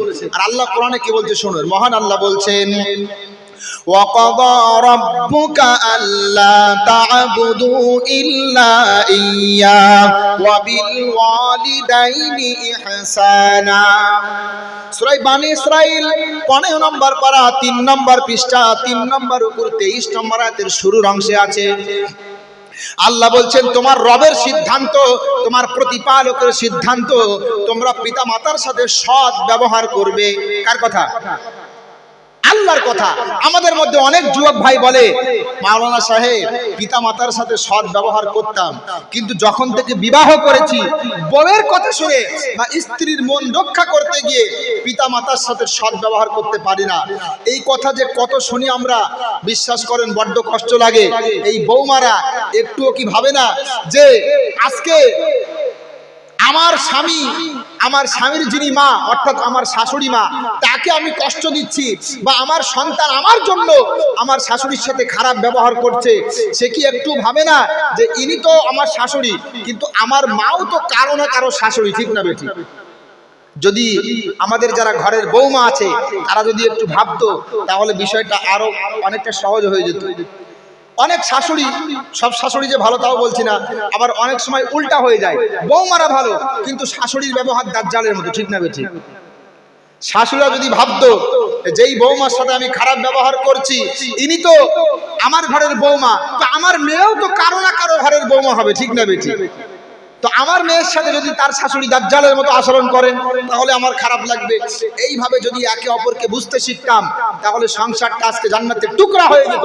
কিন্তু দুঃখের কথা কি বলবো, আজকে আমাদের যুবক ভাইয়েরা স্ত্রীদের কথা শুনে ব্যাস আম্মা জানের প্রতি ক্রুদ্ধ হয়ে যায়। আবার অনেক যুবক এমন আছে, অনেক বৌমারা এমন আছে, দেখবেন ঘুরে ফিরে শুধুমাত্র স্বামীর সাথে নিজের মা, নিজের পিতা অর্থাৎ স্বামীর মা, স্বামীর পিতা সম্পর্কে উল্টাপাল্টা কথা বলে। তোমার মা এমন, তোমার মা তেমন, এত দেখা দেখি তারপরেও নাম নেই, বলে না? এগুলো একদম ঠিক না, এগুলো একদম ঠিক না। আমি যুবক ভাইদেরকে বলবো, আপনার স্ত্রী যতই আপনাকে উদ্বুদ্ধ করুক আপনার পিতামাতার বিরুদ্ধে, আপনি পিতামাতার বিরুদ্ধে যাবেন না। তার কারণ পিতামাতার বিরুদ্ধে গেলে আপনার আখিরাত ধ্বংস হবে। আরে মা এমন একটা সম্পদ যে মা হারিয়ে গেলে আর পাওয়া যায় না, ঠিক না বেঠিক? আপনার স্ত্রী যদি হারিয়ে যায় আপনি আবার বিবাহ করবেন, আবার স্ত্রী পাবেন, আসল না নকল বলেন? নকল। আরে আল্লাহ, যেখানে গিয়ে জিজ্ঞাসা করি অনেকেই সমস্যা পড়ে যায়। আচ্ছা মনে করেন আপনার স্ত্রী তালাক প্রাপ্ত হলো, অথবা মনে করেন মারা গেল, আপনি আরেকটা বিবাহ করলেন, আরেকটা স্ত্রী আপনি পাবেন, আসল না নকল? আসল না? যতবার আপনি বিবাহ করবেন আসল, কিন্তু মা যদি একবার হারিয়ে যায় আপনি অবশ্যই মা আবার পাবেন আপনার বাপ যদি বিবাহ করে, কিন্তু ওই মাটা আসল মা না, ওটা নকল, ঠিক না বেঠিক? আর আমরা জানি সৎ মায়ের আরেক নাম হলো দাজ্জাল, ঠিক না? সৎ মায়ের আরেক নাম দাজ্জাল। এজন্য হাসির ছলে কথাগুলো বলছি, কিন্তু বিশ্বাস করেন মা হারিয়ে গেলে পাওয়া যায় না। এজন্য কবি কত সুন্দর কথা বলছেন, মায়ের সেবা কেউ ছেড়ো না, মায়ের কথা কেউ ভুলো না, মা হারালে মাকে পাবে না, মা হারালে মাকে পাবে না, মা হারালে মাকে পাবে না। যে মা জগৎ দেখালো, দেখালো চাঁদ সূরজের আলো, সেই মায়ের মানিকে অতি অধম দেয় মাকে সে যন্ত্রণা, মা হারালে মাকে পাবে না, মা হারালে মাকে পাবে না। মায়ের সেবা কেউ ছেড়ো না, মায়ের কথা কেউ ভুলো না, মা হারালে মাকে পাবে না, মা হারালে মাকে পাবে না। ঠিক না বেটি? মায়ের সাথে সদ্ব্যবহার করতে হবে, বিশেষ করে যখন বুড়ো হয়ে যাবে তখন। অনেক যুবক ভাইরা বলে আগে মাকে ভালোবাসতাম কিন্তু বিবাহের পরে আর বাসি না খুব একটা, তো এটা কিন্তু চলবে না। আপনি যখন ছোট ছিলেন আপনার পিতামাতাকে আপনি ভালোবাসেন চাই না বাসেন, আপনার পিতামাতার কিচ্ছু যায় আসে না, কারণ তারা আপনার মুখাপেক্ষী ছিল না। কিন্তু তারা যখন আপনার মুখাপেক্ষী অর্থাৎ তারা বুড়ো হয়ে গেছে তখন আপনি তাদের সাথে কেমন ব্যবহার করেন আল্লাহ এটাই দেখতে চান। এজন্য আল্লাহ স্পষ্ট স্পেশালি কোরআনুল কারীমের ভিতরে এটা উল্লেখ করেছেন, ইম্মা ইয়াবলুগান্না ইনদাকাল কিবারা আহাদুহুমা আও কিলাহুমা ফালা তাকুল লাহুমা উফফি ওয়ালা তানহারহুমা। সূরা বানী ইসরাঈল 15 নম্বর পারা 3 নম্বর পৃষ্ঠা 3 নম্বর রুকুর 23 নম্বর আয়াতের শেষের অংশে আছে। আল্লাহ বলছেন বিশেষ করে যখন তোমার পিতামাতা বার্ধক্যে উপনীত হয়ে যাবে, বুড়ো হয়ে যাবে, তখন তোমরা পিতামাতার সাথে সদ্ব্যবহার করবে। কার কথা? আল্লাহর কথা। দুঃখের কথা কি বলবো, এত এত আয়াত থাকার পরেও এক শ্রেণীর যুবকরা এখনো পর্যন্ত পিতামাতার সাথে উল্টাপাল্টা ব্যবহার করে, গালি দেয়, কণ্ঠস্বর উঁচু করে কথা বলে। ঠিক না বেঠি? আপনার ভিতরে যদি হাদিস এবং কোরআনের জ্ঞান থাকতো তাহলে বুঝতে পারতেন কোরআনুল কারীমের পাতায় পাতায় যেখানেই আল্লাহর নাম সেখানেই পিতামাতার নাম, যেখানেই আল্লাহর নাম সেখানেই রাসূলের নাম, অথবা সেখানেই পিতামাতার নাম। দলিল মহান আল্লাহ বলছেন আনিশকুরুনি ওয়া লিওয়ালিদাইকা ইলাইয়াল মাসির। সূরা লুকমান 21 নম্বর পারা 11 নম্বর পৃষ্ঠা 2 নম্বর রুকুর 14 নম্বর আয়াত। আল্লাহ বলছেন তোমরা আমার কৃতজ্ঞতা প্রকাশ করো এবং তোমার পিতা মাতার কৃতজ্ঞতা প্রকাশ করো। এই আয়াতের ব্যাখ্যায় মুফাসসিরের সম্রাট ইবনে আব্বাস রাদিয়াল্লাহু তাআলা আনহু বলছেন তিনটা আয়াত এমন ভাবে অবতীর্ণ হয়েছে, তিনটা আয়াত এমন ভাবে অবতীর্ণ হয়েছে যার একটা বিহীন আরেকটা কবুল হয় না। এর মধ্যে প্রথম হলো আল্লাহর আনুগত্য করতে হবে, রাসূলের আনুগত্য করতে হবে। বিষয়টা বলে দিই যেহেতু সামনে আসলো। তিনটা আয়াত এমন আছে যার একটা বিহীন আরেকটা কবুল হয় না। তিনটা আয়াতের ভিতরে সংযুক্ত আকারে দুইটা এমন এমন বিধান উল্লেখ যার একটা বিহীন আরেকটা কবুল হয় না। এটা সকলেই ভালো করে বোঝার চেষ্টা করবেন। এর মধ্যে প্রথম হলো আতিউল্লাহ ওয়া আতিউর রাসূলা, আল্লাহর আনুগত্য করা, আল্লাহর রাসূলের আনুগত্য করা। কেউ যদি আল্লাহর আনুগত্য করে কিন্তু রাসূলের আনুগত্য না করে তার আল্লাহর আনুগত্য কবুল হবে না। বিষয়টা ভালো করে বুঝবেন। আল্লাহর আনুগত্য করা হলো আল্লাহর ইবাদত করা। কি করা? সৃষ্টিকর্তা যখন আল্লাহ, রিজিক দাতা যখন আল্লাহ, আমার মালিক যখন আল্লাহ, আমার খালিক যখন আল্লাহ, ইবাদত হবে শুধুমাত্র তার জন্য। ঠিক না বেঠিক? ইয়া আইয়ুহান নাসু উবুদু রাব্বাকুমুল্লাযী খালাকাকুম ওয়াল্লাযীনা মিন ক্বাবলিকুম লাআল্লাকুম তাত্তাকুন। আল্লাহ বলছেন তোমরা ওহে যারা মানুষ শোনো, তোমরা সেই সত্তার ইবাদত করো যিনি তোমাদেরকে সৃষ্টি করেছেন। তাহলে আল্লাহর হক হলো আল্লাহর ইবাদত করা, আর রাসূলের আনুগত্য, রাসূলের হক হলো আল্লাহর ইবাদত রাসূলের তরিকায় পালন করা। ভালো করে লক্ষ্য করুন বিষয়টা। এই বাচ্চারা কথা বললে হবে না, বিষয়টা ভালো করে বোঝেন। অনেক মুসলমান, আমি বাংলাদেশে যেখানে থাকতাম ঢাকাতে, আমার মাদ্রাসা থেকে 10 মিনিট দূরে হযরতে শাহ আলী রাহমাতুল্লাহ আলাইহির মাজার। শাহ আলী নাম শুনেছেন? এই শাহ আলী বাবা শোনেননি? শাহ আলী বাবা, গোলাপ শাহ বাবা শোনেননি? আরে গিয়াসউদ্দিন তাহেরি জিকির কোনোদিন দেখেছেন জীবনে? আপনি গিয়াসউদ্দিন তাহেরি চেনেন না তো কিসের মুসলমান আপনি? গিয়াসউদ্দিন তাহেরিকে চেনে না এমন কোনো বাচ্চা জমিনে আছে নাকি? সবাই চেনে। ওর জিকির আমাদের এখানে হিন্দুদের পূজোর প্যান্ডেলে চলে। আই হাই আসেন না, বসেন বসেন আছে। তো ওই গিয়াসউদ্দিন তাহেরির যে জিকির, ওই জিকিরের ভেতরে একটা নাম আছে শাহ আলী বাবা। ওই শাহ আলী মাজার আমার মাদ্রাসা থেকে মাত্র 10 মিনিট দূরে।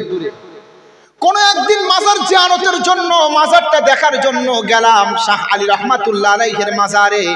মাজারে যাওয়ার পরে দেখি মাজারের পাশে বিরাট বড় মসজিদ পড়ে আছে, কিন্তু লোকেরা মসজিদে গিয়ে সিজদা করছে না, মাজারে সিজদা করছে। বলেন নাউযুবিল্লাহ। কথাই কথা বলে তাই বলছি। দুঃখের কথা কি বলবো, মুসলমানদের অন্তরে জান্নাতের তামান্না, রাসূল মুহাম্মদকে ভালোবাসে, আল্লাহকে ভালোবাসে, কিন্তু তারা জানে না আল্লাহর ভালোবাসা, রাসূলের ভালোবাসা এই সব কিছু চূর্ণ বিচূর্ণ হবে, সব কিছু পদদলিত হবে যদি আমার ভিতরে শিরিক থাকে। ঠিক না বেঠি? আচ্ছা, মাজারে সিজদা করা শিরিক না জায়েজ? শিরিক না? অবশ্যই শিরিক। وأن المساجد لله فلا تدعوا مع الله أحدا। আল্লাহ বলছেন তোমরা আমার জন্য সিজদা করো, যত প্রকার সিজদা আছে আমি আল্লাহ আমার জন্য, এবং তোমরা আমি ছাড়া অন্য কারো কাছে প্রার্থনা করো না। আল্লাহর কথা। দেখলাম কবরে সিজদা করছে, কত দুঃখ আমার অন্তরে লাগলো। ইনি মুসলমান, এর অন্তরে বিশ্বাস রয়েছে আমি জান্নাত পাবো, কিন্তু জান্নাত কোশ্চিন কালেও পাবে না, কারণ সে শিরকের মধ্যে লিপ্ত আছে। আর মহান আল্লাহ স্পষ্ট ঘোষণা করেছেন সূরাতুন নিসা 48 নম্বর আয়াত, সূরাতুন নিসা 116 নম্বর আয়াত, ইন্নাল্লাহা লা ইয়াগফিরু আন ইউশরাকা বিহি ওয়া ইয়াগফিরু মা দুনা যালিকা লিমান ইয়াশা। শিরকের গুনাহ আল্লাহ ক্ষমা করেন না, আর শিরক বাদে অন্যান্য গুনাহ আল্লাহ চাইলে ক্ষমা করেন। কার কথা? অসংখ্য দলিল, ওটা আলাদা বিষয়। সূরাত বানী ইসরাঈল 15 নম্বর পারা, দ্বিতীয় নম্বর পৃষ্ঠা, 2 নম্বর রুকুর 19 নম্বর আয়াতে আল্লাহ বলছে যারা আখিরাত পাওয়ার জন্য চেষ্টা করবে, সাথে সাথে শিরক মুক্ত ঈমান থাকবে, তাকে আমি আল্লাহ জান্নাত দেব। তো দেখলাম সিজদা করছে, অন্তরে বড্ড কষ্ট লাগলো। একটু যদি তার ব্রেনটা কাজে লাগাতো। এই মুসলমান কত বড় নাদান দেখেন। মাঝে মাঝে আমাদের কাছে প্রশ্ন করে, হুজুর এই বর্তমান ফিতনার যুগে 14 জন বক্তা 14 রকম বলছে, আমরা কোন দিকে যাব? যদি ইন্টারনেটে সার্চ দিই কোনো একটা বিষয়ে, দেখবেন যদি 14 জন বক্তা আমার সামনে আসে, তো 14 জনের মত 14 রকম, ঠিক না? খুব সচেতন থাকতে হবে আমাদেরকে। একটু বিবেক বুদ্ধি যদি কাজে লাগান, তাহলে সব জালিয়াতি আপনি ধরতে পারবেন। আচ্ছা, ওই কবরে যখন ঢুকছিলাম, দেখছিলাম গেটের কাছে থালা নিয়ে ফকির বসে আছে। ফকিররাও জানে যে কবরে যেই ব্যক্তি ঘুমিয়ে আছে, ওর কাছে চাইলে কিছু পাওয়া যাবে না, যদি মানুষের কাছে চাই 2-1 পয়সা পাওয়া যাবে। এই জন্য কবরে যে ব্যক্তি ঘুমিয়ে আছে তার কাছে না আছে, আল্লাহ এই মানুষের কাছে হাত পাতে, আল্লাহ দেবে মানুষের মাধ্যমে। এরপরে আরো মজার কথা শোনেন, যখন ওই মাজার থেকে বেরিয়ে বাইরে আসলাম, দেখলাম অনেকগুলো ফুটপাতের উপরে আংটির দোকান নিয়ে বসে আছে, বড় বড় আংটির দোকান দিয়ে বসে আছে। অমুক ধাতুর আংটি পড়লে তোমার ভাগ্য পরিবর্তন হবে, অমুক ধাতুর আংটি পড়লে তোমার টাকা পয়সায় উন্নতি হবে, ধন সম্পদে উন্নতি হবে, ব্যবসা বাণিজ্যে বরকত লাভ হবে, কোটি কোটি টাকার মালিক হওয়া যাবে। আছে না? আরে মুসলমান কত বড় নাদান, ওই আংটি কেনে আর পরে কোটি কোটি টাকার মালিক হওয়ার জন্য। আরে একবার যদি ভাবতো, একটা আংটি যদি মানুষের কোটি কোটি টাকার সম্পদের মালিক বানিয়ে দেয়, তো ওই বেচারি আংটির দোকান দিয়ে ফুটপাতে বসে আছে কেন? বোঝেন আপনারা? যদি আংটি যদি আপনাকে ধনী বানিয়ে দেবে, কোটি কোটি টাকার মালিক বানিয়ে দেবে, তো ওই বেচারে আংটির দোকান নিয়ে ফুটপাতে কেন বসে আছে? সে তো সবার থেকে বেশি ধনী হবে, তাই না? সেই কথাই বলে, নিজে টাক পড়া আবার অন্যকে তেল দিচ্ছে চুকে, মানে টাকে এই তেল দিলে তোমার চুল উঠবে। নিজে টাক পড়া, কেউ যদি মাথায় টাক থাকে কারোর, আর সে যদি চুল গজানোর তেল বিক্রি করে, তো এটা কি হাস্যকর না? বিষয়টা কেমন? আমি দেখেছি এগুলো বাংলাদেশে, এগুলো একদম ঠিক না। তো বলছিলাম আনুগত্য আল্লাহর হবে আর রাসূলের হবে। যদি আল্লাহর আনুগত্য হয়, রাসূলের আনুগত্য বাদ দিয়ে আল্লাহর আনুগত্য কবুল হবে না। আল্লাহর আনুগত্য হলো আল্লাহর ইবাদত করা, আর রাসূলের আনুগত্য হলো আল্লাহর ইবাদত রাসূলের তরিকায় পালন করা। আল্লাহর ইবাদত রাসূলের তরিকাতে পালন করতে হবে, এটা হলো আনুগত্য। এখন কেউ যদি আল্লাহর ইবাদত করছে কিন্তু রাসূলের তরিকা বাদ দিয়ে নিজের মনের মতো পদ্ধতিতে করছে, তাহলে এটা হবে বিদআত, এটা হবে গুনাহের কাজ। যেমন জিকির করা আল্লাহর ইবাদত, ঠিক না? এখন জিকির করতে করতে কেউ যদি গাছে উঠে যায়, বাসে উঠে যায়, ড্যান্স হাঙ্গামা শুরু করে, তাহলে এটা কি ইবাদত নাকি? না, ইবাদত না, এটা বিদআতে পরিণত হবে। আল্লাহর ইবাদত রাসূলের তরিকায় করতে হবে। রাজি আছি মুসলমান? আমরা রাজি আছি। আমাদের পশ্চিমবঙ্গের জমিনে মাঝে মাঝে বিভিন্ন বিষয় বিতর্ক হয়। দেখছিলাম একটা বিষয় ইন্টারনেটে খুব বেশি বিতর্কতা সৃষ্টি করছে। নবীজি মুহাম্মদ সাল্লাল্লাহু আলাইহি ওয়াসাল্লামকে কিভাবে সালাম দেবে মানুষ, এই নিয়ে। আরে জায়েজ কথা বাদ দেন, সালাম কিভাবে দিতে হয় আল্লাহ রাসূল আমাদেরকে শিখিয়ে জাননি? আপনি অবাক হয়ে যাবেন কিভাবে থুতু ফেলতে হয়, কিভাবে বাথরুমে গিয়ে বসতে হয়, আল্লাহ নবী এটাও শিক্ষা দিয়েছেন। ইহুদিরা মাঝে মাঝে বলতো এ মুহাম্মদ কেমন নবী, কেমন ভাবে বাথরুমে যেতে হয় এটাও নবীজি শিখিয়ে দেয়, কেমন ভাবে থুতু ফেলতে হয় এটাও নবীজি শিখিয়ে দেয়। লজ্জার কথা, কেমন ভাবে স্ত্রী মেলামেশা করতে হয় এমন গোপনীয় বিষয়ও আল্লাহর নবী শিখিয়ে দেয়। এটা আবার কেমন নবী? কোন আমাদের সাহাবী গর্ব করে বলেছিল এটাই আমাদের ইসলাম, এটাই আমাদের নবী। সর্বক্ষেত্রে যিনি আমাদেরকে গাইড দিবেন, সর্বক্ষেত্রে যিনি আমাদেরকে চলার পথ দেখিয়ে দিবেন, এটাই হলো ইসলাম। বলেন সুবহানাল্লাহ। তাহলে যেই নবী বাথরুমে যাওয়ার পদ্ধতি শিখিয়ে দেয়, যেই নবী খাওয়া দাওয়ার পদ্ধতি শিখিয়ে দেয়, এত তুচ্ছ তুচ্ছ বিষয় শিখিয়ে দেয়, সেই নবী সালামের মতো বড় ইবাদত শিখিয়ে দেননি কেমন ভাবে দিতে হবে? দেননি? শিখিয়ে দিয়েছেন। তাহলে এ নিয়ে কেন ফিতনা হবে? সাহাবায়ে কেরাম যেমন ভাবে দিয়েছিলেন আমরা ঠিক সেভাবেই দেব। নবীর তরিকার বাইরে কল্যাণ নেই, নবীর তরিকার বাইরে গেলেই গুমরাহি। মহান আল্লাহ বলছেন আতিউল্লাহ ওয়া আতিউর রাসূল, আতিউল্লাহ ওয়া রাসূলাহু ওয়া লা তানাযাউ ফাতাফশালু ওয়া তাযহাবা রিহুকুম ওয়াসবিরু। আল্লাহ বলছেন তোমরা এক আল্লাহর আনুগত্য করো, রাসূলের আনুগত্য করো, নিজেদের মধ্যে ঝগড়া করো না। নিজেদের মধ্যে ঝগড়া করলে তোমাদের প্রভাব প্রতিপত্তি নষ্ট হয়ে যাবে, তোমাদের শক্তি সামর্থ্য নষ্ট হয়ে যাবে। তাহলে আপনারা সকলেই বলেন আল্লাহর ইবাদত করব কার তরিকায়? রাসূলের তরিকায়। যখন সমাজে কোনো একটা মাসলা নিয়ে ইখতিলাফ হবে, একজন আলেম বলছে করা যাবে, আরেকজন বলছে যাবে না, সঙ্গে সঙ্গে আপনি বলবেন ডকুমেন্ট চাই, দলিল লাগবে, দলিল ছাড়া আমল করব না। কারণ দলিল ছাড়া আমল করলে গুমরা হওয়ার সম্ভাবনা আছে, ঠিক না বেঠিক? নবীর চরণেতে সারা জীবন আমি থাকব, নবীর তরিকাতে সারা জীবন আমি থাকব। মোর নবীকে ভালোবেসে হৃদয় মাঝে গেঁথে রাখব, নবীর তরিকাতে সারা জীবন আমি থাকব, নবীর তরিকাতে সারা জীবন আমি থাকব। বলেন আমিন। তাহলে বলছিলাম যে তিনটে আয়াত এমন যার একটা বিহীন আর একটা কবুল হয় না। এর মধ্যে একটা হলো আল্লাহর আনুগত্য করতে হবে, ইবাদত করতে হবে রাসূলের তরিকায়, অন্যথায় আল্লাহর ইবাদত কবুল হবে না। এবার দ্বিতীয় নাম্বার হলো আল্লাহকে যেমন কৃতজ্ঞতা প্রকাশ করতে হবে, আল্লাহর প্রতি পিতামাতার প্রতিও কৃতজ্ঞতা প্রকাশ করতে হবে। কেউ যদি আল্লাহর কৃতজ্ঞতা প্রকাশ করে, পিতামাতার কৃতজ্ঞতা প্রকাশ না করে, ওই ব্যক্তির আল্লাহর কৃতজ্ঞতা প্রকাশ কবুল হবে না। এমন মনে করেন পিতামাতার কৃতজ্ঞতা প্রকাশ করছে, সেবা যত্ন করছে, কিন্তু আল্লাহর ইবাদত করছে না, তো পিতামাতার সেবা যত্ন কবুল হবে না। এই জন্য সচেতন থাকতে হবে। এই আয়াতকে সামনে রেখে বললাম। এবার লক্ষ্য করেন পিতামাতার মূল্যায়ন করার ক্ষেত্রে এমন কথা পর্যন্ত বলা হয়েছে যে পিতামাতার মূল্যায়ন করতে গিয়ে পিতামাতা যদি কাফের হয়, পিতামাতা যদি অমুসলিম হয়, আপনাকে কুফরি করতে বলে, আপনি কুফরি করবেন না, কিন্তু দুনিয়াতে তার সাথে ভালো ব্যবহার আপনাকে করতে হবে। মনে করেন আপনি ইসলাম ধর্ম কবুল করেছেন, আপনার পিতামাতা কাফের, আপনাকে কুফরি করতে বলে, আপনি কুফরি করবেন না, তবে তাদের সাথে দুনিয়াতে ভালো ব্যবহার করতে হবে।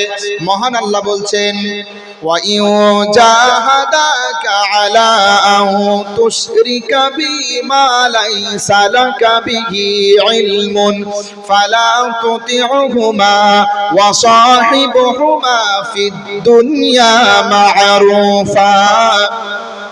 সূরা লুকমান 21 নম্বর পারা 11 নম্বর পৃষ্ঠা 2 নম্বর উপর 15 নম্বর আয়াত। আল্লাহ বলছেন, তোমার পিতামাতা যদি তোমাদেরকে কুফরি করতে বলে, তাহলে তোমরা কুফরি করো না, তবে দুনিয়াতে তাদের সাথে তোমরা সৎ ব্যবহার করো।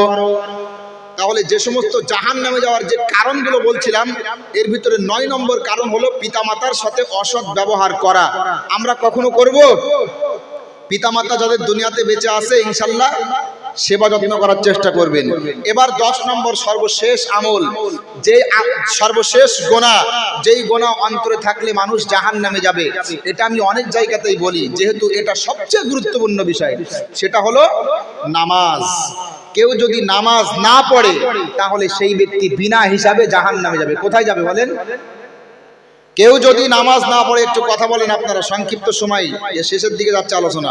কেউ যদি নামাজ না পড়ে, ওই ব্যক্তি বিনা হিসেবে জান্নাতি নাকি? জান্নাতি না জাহান্নামী? আরে এই যখন নামাজের কথা বলি, জান্নাতি না জাহান্নামী এ কথা বলতে বলি, তখন অনেকের মুখ দিয়ে কথা বাইর হয় না। কথা বাইর হবে না কেন? যে যেই দোষে দোষী, তার সামনে সেই দোষ নিয়ে আলোচনা করলে তার মুখ দিয়ে আওয়াজ বাইর হবে না। গত কয়েকদিন আগে একটা অনুষ্ঠানে গিয়েছিলাম, একজনের বাড়ির ব্যক্তিগত অনুষ্ঠান। তো ব্যক্তিগত অনুষ্ঠানে গিয়ে আমি লটারির বিরুদ্ধে, ওই যে প্রথম বললাম না, লটারি নিয়ে আলোচনা করছি, হঠাৎ সামনে থেকে একজন বলছে, হুজুর আপনার দাওয়াত বোধহয় এবার ক্যান্সেল হবে। আমি বললাম, কেন, কি হয়েছে? বলছে, এই বাড়িওয়ালা যে করেছে না সব লটারির টাকায়।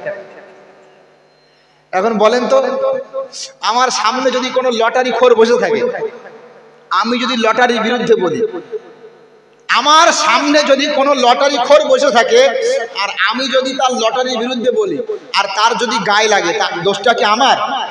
দোষ আমার না। কেন দোষ আমার হবে? আমি তো শুধুমাত্র প্রচারকারী। মুহাম্মদ সাল্লাল্লাহু আলাইহি ওয়াসাল্লামের যে দায়িত্ব আল্লাহ দুনিয়াতে দিয়েছিলেন, তার ইন্তেকালের পরে সেই দায়িত্ব নিয়েছেন আলেম সম্প্রদায়, ঠিক না বেঠিক? ইন্নাল উলামা ওয়ারাসাতুল আম্বিয়া ওয়া ইন্নাল আম্বিয়া লাম ইওয়ারিসু দিনারা ওয়ালা দিরহামা ওয়ালাকি ওয়ারাসুল ইলমা মান আখাযাহু আখাযা বিহাজ্জি ওয়াফির। আলেমরা দুনিয়াতে অর্থ করি রেখে যায় না, আলেমরা দুনিয়াতে জ্ঞান, আলেমরা দুনিয়াতে এলেম রেখে যায়। সুতরাং যারা এলেম অর্জন করবে, এলেম প্রচার করবে, এরাই প্রকৃত অর্থে আল্লাহর রাসূলের উত্তরসূরি। এজন্য সঠিক কথা আমাকে বলতে হবে, আপনি মানেন চাই না মানেন পরের কথা। যেমন এখানে আরেকটা কথা বলি, আপনাদের অনেকেরই হয়তো কষ্ট হবে। কোন কোন জায়গাতে যখন রাসূলের সুন্নাত নিয়ে আলোচনা করতে করতে দাড়ি নিয়ে বলি যে দাড়ি রাখা সুন্নাত, তখন মনে করেন আমার সামনে কিছু লোক বসে থাকে যাদের দাড়ি থাকে না। আপনারা যেমন এখানে আছেন, তো অনেকের কষ্ট লাগে বা অনেকের লজ্জায় একটু মুখটা নিচু করে। দেখেন, এর জন্য আমরা আলেমরা অনেকটা দায়ী। কারণ জানেন, আমরা বলি সমাজে দাঁড়িয়ে রাখা সুন্নাত। একটা কথা বলি আপনাদেরকে, যারা আলেম আছে বুঝতে পারবে, সুন্নাত একটা আম শব্দ। রাসূল যেটাই করেছেন সেটাই সুন্নাত।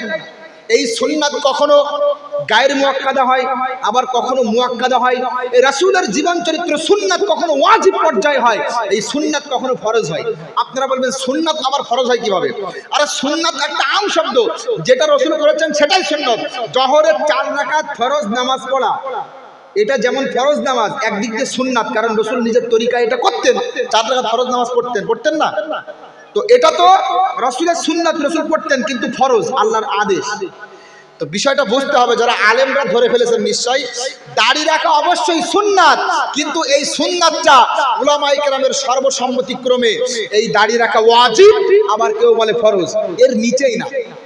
সিম্পল সুন্নত না রাখলে গুনাহ হবে না, বিষয়টা এমন না। দাড়ি না রাখলে অবশ্যই গুনাহ হবে, এই মসলা আমাদের সমাজের মানুষের জানা নেই। এই জন্য বলে দাড়ি নিয়ে অত সমস্যা কি? কত বড় বড় কারি সাহেব রয়েছে, সব দাড়ি ছেড়ে বসে আছে নাকি? কারি সাহেব ইসলামের দলিল না।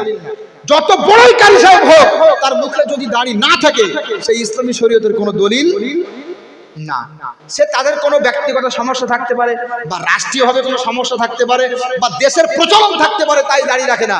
তাই বলে আপনি দলিল বানাতে পারবেন না। আমার রসুল যতদিন দুনিয়াতে বেঁচেছিলেন এক মুষ্টির বেশি তার দাড়ি ছিল না? ছিল না? অবশ্যই ছিল। আল্লাহ পাক আমল করার তৌফিক দান করুক, বলেন আমিন।